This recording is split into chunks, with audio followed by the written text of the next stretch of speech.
Welcome back, everyone. Today we're diving deep into the world of strategy. Ooh, strategy. Yeah, always relevant. Absolutely. We'll be exploring Good Strategy, Bad Strategy by Richard Rumelt. A fantastic book. It really is. It is. We're going to figure out what makes a strategy good, versus a bad strategy. Yeah. And hopefully you can walk away with some tools that you can apply to your own life.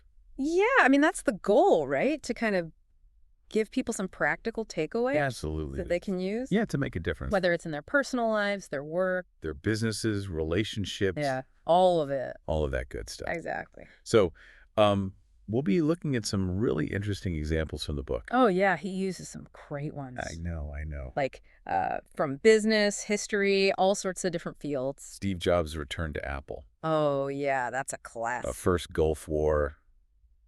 All that stuff. Yeah, how he uses those to kind of illustrate his points is really, really helpful. So let's jump right in. Let's do it. Let's start with the basics. All right. What exactly is good strategy? The million-dollar question. And why is it so rare? Yeah, that's the other million-dollar question. Right. It seems Why is good strategy so hard to find? like it shouldn't be that hard Right, you'd think it'd be more common. to come up with good strategy. Well, Rumelt defines good strategy as a coherent plan that coordinates actions Right. to overcome a specific obstacle, Got it.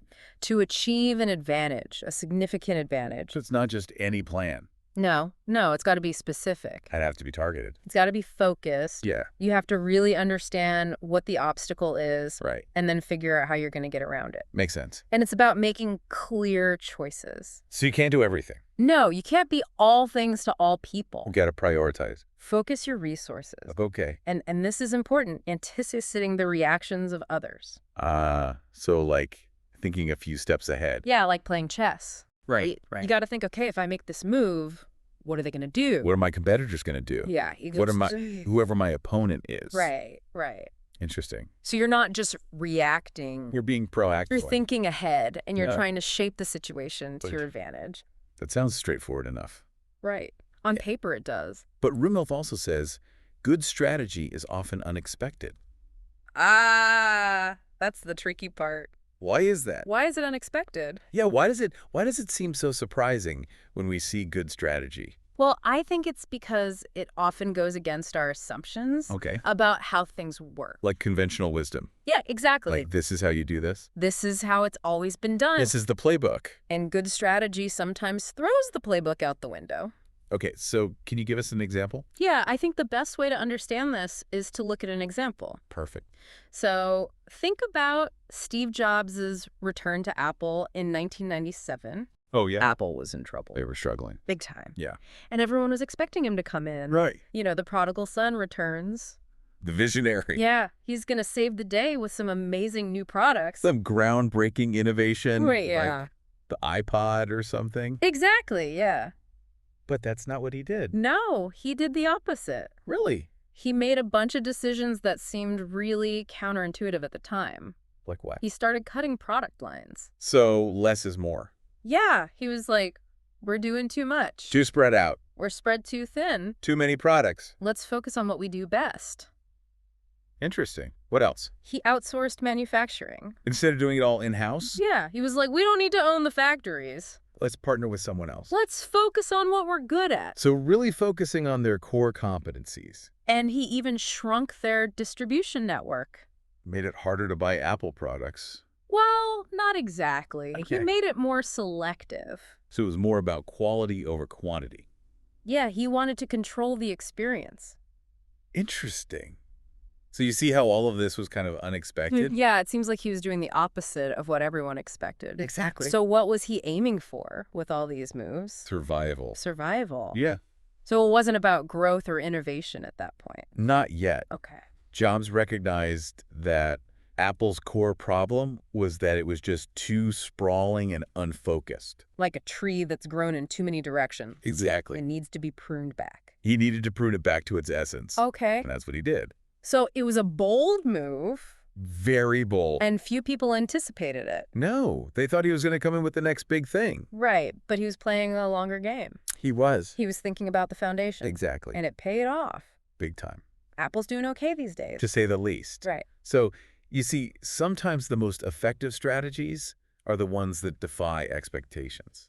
It's about challenging those assumptions. Absolutely. Yeah. Tough choices. Even when they seem unconventional. It's not about following the crowd. No, it's about thinking for yourself Okay. and finding the best path forward.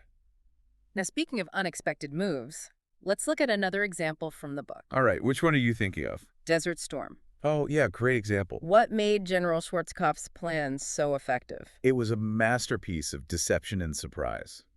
So it wasn't the typical military strategy. No, not at all. Okay. Everyone was expecting a direct assault on Kuwait. Right, just go straight in. Yeah, overwhelming force, And what the Iraqis were expecting, right? Exactly. They were dug in, waiting for that frontal attack. But that's not what happened. Nope. What did Schwarzkopf do? He orchestrated this massive secret left hook. A left hook, like in boxing. Yeah, exactly. Yeah. He moved this huge force through the desert Wow. to flank the Iraqi army, So he went around them, completely around them. and they had no idea. They were totally caught off guard. It's like they were expecting a punch to the face, Right. but they got hit from the side. Exactly. I remember watching those Marines on the border of Kuwait on CNN.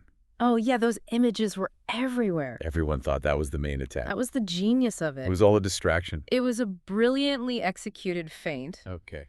designed to draw the Iraqi forces out of their fortifications. So while the world was focused on that diversion Schwarzkopf's forces were maneuvering into position for the real attack, for the knockout punch. wow, that's incredible. Doing a brilliant strategy. So it wasn't just about military power, was it? No, it was about strategic thinking, Deception surprise. and understanding your opponent's expectations.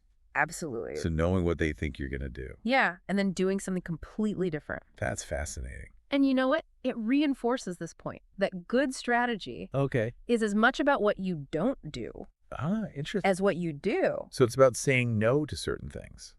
Making deliberate choices. Eliminating distractions And focusing your effort. on the actions that will have the greatest impact. So having that laser focus.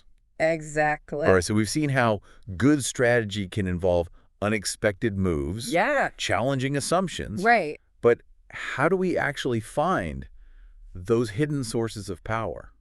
That's the key, isn't it? Yeah. Yeah. That can lead to a significant advantage. Well, it's about looking at the situation with fresh eyes. So don't get stuck in your old ways of thinking. Right. Don't be afraid to question the status quo. What else? Challenging conventional wisdom. So not just accepting this is how it's always been done. Right. Sometimes the conventional wisdom is wrong. Okay. And searching for unexpected asymmetries. Asymmetries, what are those? Ah, good question. Yeah, I'm not familiar with that term. It refers to an imbalance or a difference Okay. where one side has a distinct advantage in a specific area. Ah, I see. It's about finding those areas where you have an edge, even if your opponent seems stronger overall. Even then. Okay, I'm intrigued. And I think the best way to understand this is to look at the classic story of David and Goliath. Ah, David and Goliath. The ultimate underdog story. Yeah, everyone remembers that one. Right. The little guy taking down the giant.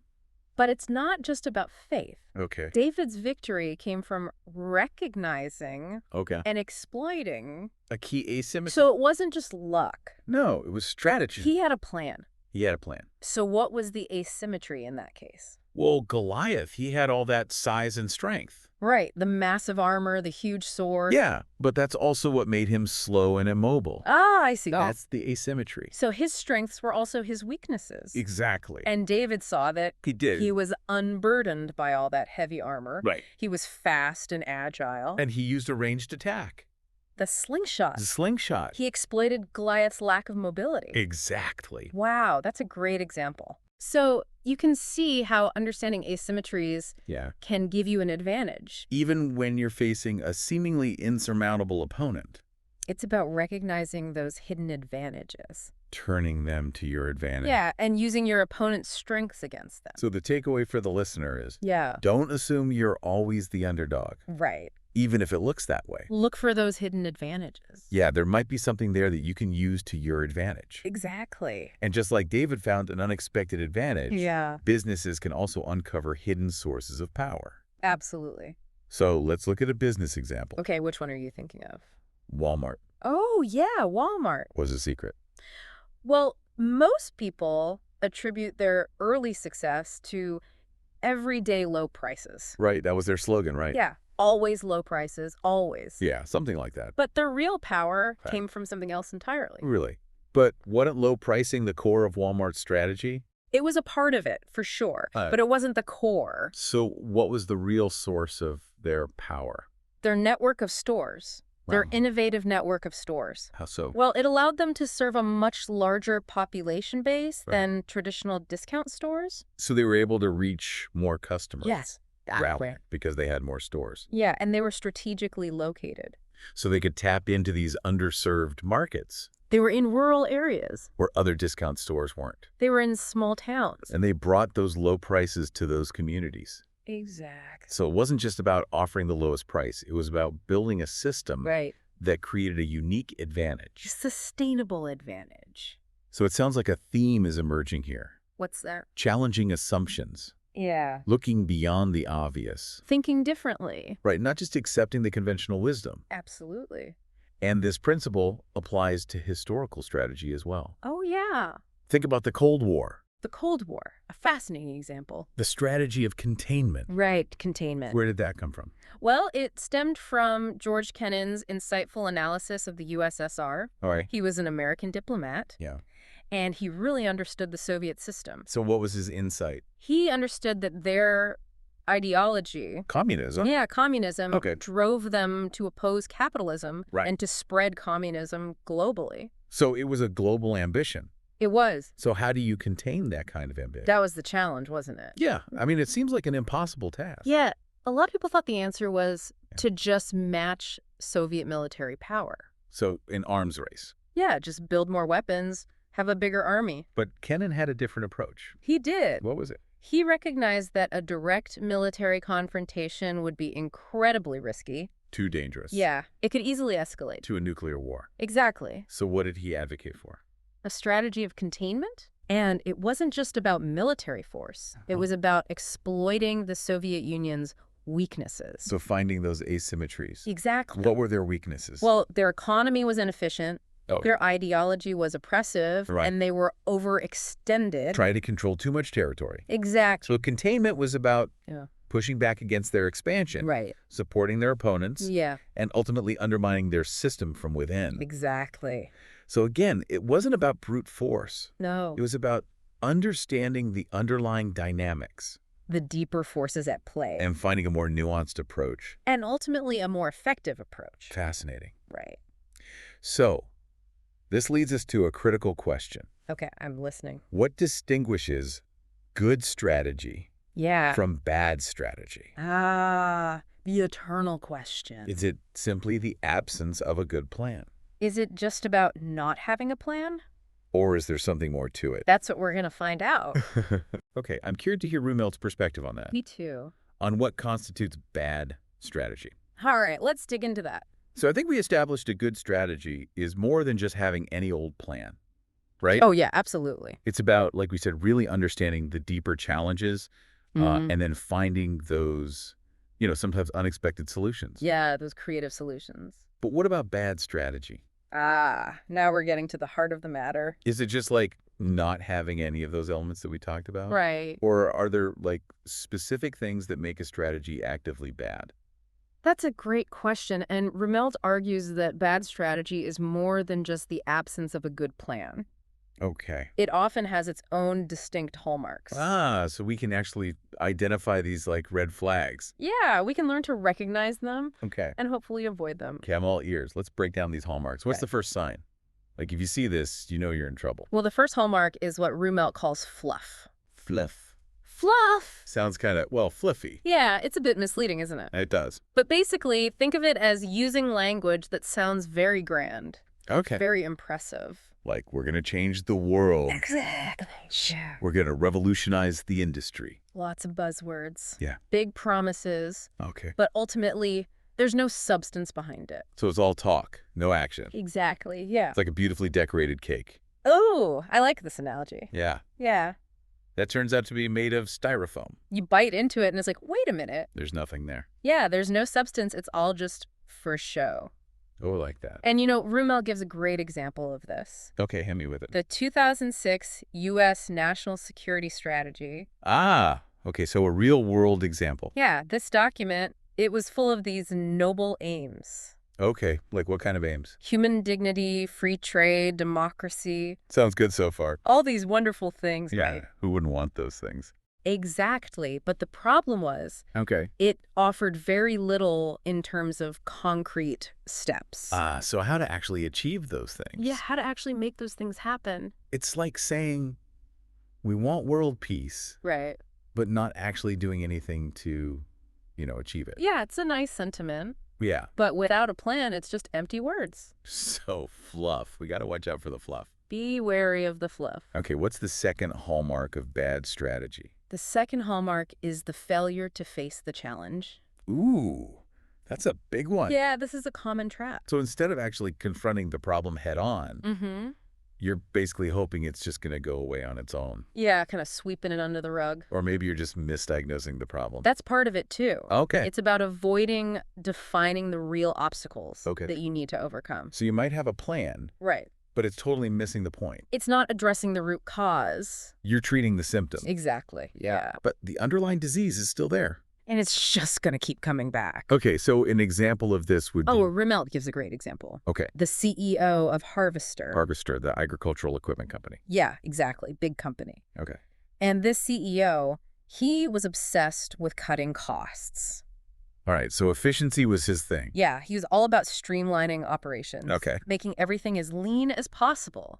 But that's not necessarily a bad thing, right? No, not in itself, but the problem was Okay. he completely missed the much bigger threat, Which was? competition. Okay, so he was so focused internally Mm-hmm. that he didn't see what was happening in the market. Yeah, companies like John Deere, John Deere, they were coming up. they were innovating, They were gaining market share. and he was just oblivious. He was so focused on cutting costs that he didn't see the bigger picture. Wow, that's a recipe for disaster. It is. It's a classic example of failing to face the challenge. So you might be really good at something, but if you're not paying attention to the external environment, You can get blindsided. you can get disrupted. Exactly. Okay, so we've got fluff, we've got failure to face the challenge. What's next? What's the third hallmark of a bad strategy? The third hallmark is mistaking goals for strategy. Okay, so this is about Yeah. setting big, ambitious targets, Mm-hmm. but without actually figuring out how to get there. Exactly, yeah. It's like saying your strategy for winning a marathon is to run faster. Right, it's true. You got to run faster to win a marathon. But how are you going to do that? Right, that's not a strategy. It's not a strategy, that's just a statement of the obvious. Okay, I get it. And Rumelt gives a great example of this. Lay it on me. A CEO of a design firm. Okay. And he was very proud of his 2020 strategy. 2020 sounds catchy. It does, doesn't it? Yeah. 20% revenue growth Okay, ambitious. and a 20% profit margin? Even more ambitious. Sounds great, right? Yeah, sign me up. But here's the thing. What's the catch? Those are just goals. Okay. They're not a strategy. So it's not enough to just say, Right. we want to grow by 20%. You have to have a plan. You need a roadmap. Exactly. Okay, so mistaking goals for strategy, that's a big no-no. Big no-no. All right. What's the fourth and final hallmark? The fourth hallmark is having bad strategic objectives. Okay, break this down for me. What makes a strategic objective bad? Well, it's about having a bunch of goals and priorities Right. that are all kind of jumbled together. So lacking focus. Yeah, it's like a buffet Ooh, I like food analogies. where you try to put everything on your plate. You want to try a little bit of everything? Yeah, you end up with this big mess Yeah, that's yeah. not very appetizing. And you probably don't even enjoy it that much. No, because you're not really savoring anything. You're just kind of overwhelmed. Exactly. You're spreading yourself too thin. So instead of having a clear and focused set of objectives, Right. you're trying to do too many things at once. Right. And you're probably not doing any of them very well. Okay, so an example of this would be Rumelt talks about the Los Angeles Unified School District. the LA school system. Yeah, huge school district. Okay, And they had this plan, right? okay. But it had a laundry list of objectives. So they were trying to do everything. Everything, yeah. Improve test scores, reduce class sizes, increase teacher pay, All of that. and probably a bunch of other things. Oh, yeah. Plus things like Okay. transformational leadership. Transformational leadership, what does that even mean? Exactly. It's very vague and unactionable. So they wanted to improve leadership, Right? but they didn't actually define what that meant. Or how to achieve it. It's like telling someone, be more successful, Right. without giving them any guidance on how to actually do that. Exactly. Okay, so Bad strategic objectives. Too many objectives. Lack of focus. Lack of coherence. Yeah, it all makes sense. So those are the 4 hallmarks of bad strategy. All right, so we've got a pretty good idea now of what to avoid. Hopefully. But how do we actually build good strategy? The million-dollar question. Is there a framework we can use, a set of principles? Well, luckily for us, Rumelt offers a simple yet powerful framework. Okay, I'm intrigued. He calls it the kernel of good strategy. The kernel of good strategy, I like that. It's a great metaphor because it's like the seed that contains the potential. Right, for the whole plant to grow. Exactly, and this kernel has 3 key components. All right, I'm ready to crack this kernel open. What's the first component? So we've been really digging into this book, right? Good strategy, bad strategy. Yeah, Rumelt's work, really insightful stuff. It is, and we talked about a lot, like how to tell if a strategy is good or bad. Those hallmarks, right? Yeah, the hallmarks. Fluff, failure to face the challenge. Yeah, mistaking goals for strategy. All those traps. Yeah, and of course that kernel framework, that's so useful. Yeah, the kernel, love that. But now I want to get into those, like, more specific sources of power. Okay, yeah, the things that can really give you an edge. Yeah, what can make or break a strategy, you know? Well, one of the most powerful concepts is leverage. Leverage. Yeah. Okay, I hear that word all the time, but what does it actually mean when we're talking about strategy? Think of it like this: applying force in a way that kind of amplifies its effect. Okay. It's about getting a big outcome Right. with a relatively small input. So it's about efficiency.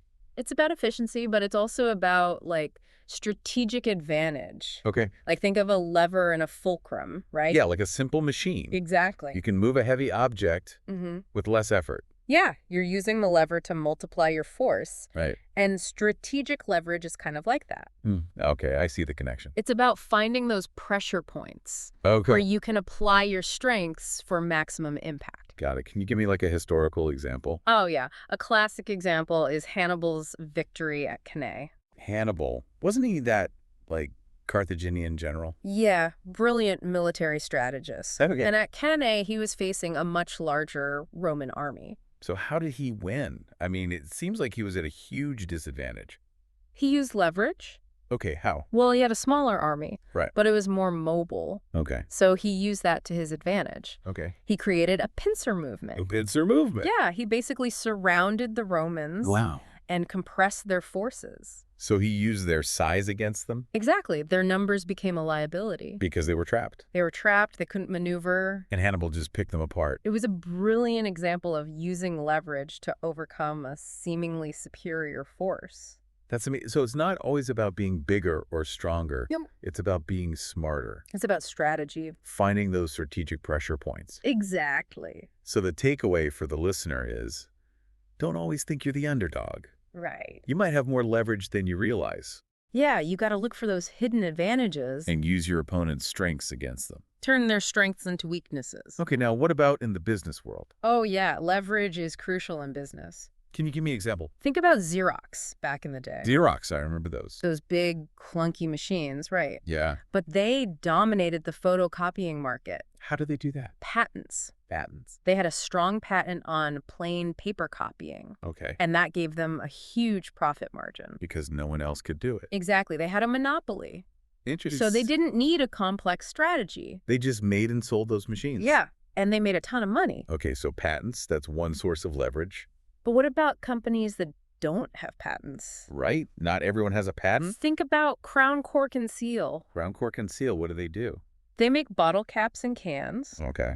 but they focused on short production runs. Short production runs, what does that mean? It means they could quickly adapt to customer needs. Okay. They catered to customers who needed flexibility and speed. So not necessarily the lowest price. Right. They weren't competing on price alone. They were offering something. Yeah, they were offering speed and responsiveness. And that gave them an edge. It gave them leverage in a specific niche. So they found a market where they could excel. Exactly. Even without patents or massive scale. They understood the dynamics of the market and positioned themselves strategically. This is all great. Yeah. But, the business world's constantly changing. It is. It's never static. How do you use those shifts, those dynamics to your advantage? That's where things get really interesting. Okay, tell me more. Successful strategies often anticipate and exploit those changes. So you have to be able to see the changes coming. Yeah, you got to be looking ahead. Okay. It's like a surfer riding a wave. Ooh, I like that analogy. You got to catch the wave at the right time. Ride it to shore. Exactly, and you got to be able to adjust to the changing conditions. So give me an example of someone who did this well. Think about Jean-Bernard Lévy. Okay, I'm not familiar with him. He was a telecom executive, Yeah. and he saw the shift from hardware to software coming. Ah, the internet age. Exactly, the old ways of doing things were becoming obsolete. Yeah, the old sources of advantage. Scale manufacturing capability. That wasn't enough anymore. Nope. Software was eating the world. And Lévy saw this coming. He did. And he knew that software expertise would be crucial for future success. So he shifted his company's focus. He did. He made some bold moves. And they stayed ahead of the curve. They did. They adapted to those changing dynamics. It's a good reminder that we can't just rest on our laurels. Nope. Gotta keep moving. Got to keep innovating. Gotta keep learning. So thinking about those changing dynamics, what about the rise of Cisco systems? Ah, Cisco, a classic example of disruption. They really changed the game. They did. They saw the convergence of computing and telecommunications happening. Right, those two worlds were colliding. And they focused on software-based networking solutions. Which was a new thing at the time. It was, and it allowed them to move much faster than the traditional hardware companies. Like IBM and AT&T. Yeah, those guys were slow to adapt. And they paid the price. They did. Cisco basically took over the market. It's amazing how quickly things can change. It is, and that's why it's so important to be adaptable. But there are forces that can make it hard to adapt, right? There are, even when you see the change coming. Like what? Well, Rumelt talks about two powerful forces, Okay. inertia and entropy. Inertia and entropy. Okay, break those down for me. Inertia is basically resistance to change. So like being stuck in your ways. Yeah, companies get comfortable doing things a certain way. Right. They have their routines, their processes. Culture. And it's hard to break out of that. It is. It's like a heavy object at rest. It takes a lot of force to get it moving. Okay, what about entropy? Entropy is the tendency for systems to become less organized over time. Less focused. Less efficient. So things start to fall apart. In a way, yeah, it's like a garden that's overtaken by weeds. If you don't tend to it regularly. Yeah, you got to keep things in order. So inertia and entropy, those are like the enemies of good strategy. They can be, if you're not careful. So what can we do to combat those forces? Well, awareness is the first step. Okay, so knowing that they exist? Yeah, once you understand these forces, you can start to proactively counter them. Makes sense. You can build systems and processes Right. that promote agility and adaptability. And a culture that embraces change. Exactly, yeah, So we talked about a lot of like high-level stuff, right? we have. But how can we actually get better at this? At strategy. Yeah, how can we avoid those like quick closure traps? Yeah, the temptation to jump to the first solution Right, and just go with it. without really thinking it through. Yeah, how do we develop those critical thinking skills? Well, Rumelt offers some great mental tools. Okay, I'm all ears. First, there's a kernel itself. Right, we talked about that. But it's worth repeating because Okay. it's such a powerful framework. So define the challenge, develop a guiding policy, and implement coherent actions. Exactly. Keep those three things in mind. Okay, that's a great starting point. He also recommends the problem-solution approach. Problem solution, okay. Yeah, it's about working backward from a proposed solution Interesting. to really define the problem it's trying to solve. So instead of just saying, this is the solution, Yeah, you asked, what problem are we actually trying to solve here? exactly. And that can help you consider alternative solutions. Okay, so it's about broadening your perspective. Yeah, and avoiding getting fixated on a single path. What else? The create-destroy technique. Create, destroy. Okay, that sounds intense. It's a bit provocative, Okay. but it's really helpful for breaking out of conventional thinking. And so? Well, it encourages you to imagine how you would disrupt the current situation Okay. and create something entirely new. So don't just accept the status quo. No, challenge it. Think about how you could completely change the game. Exactly. I love that. It's a great way to unlock innovative solutions. Now, what about getting input from others?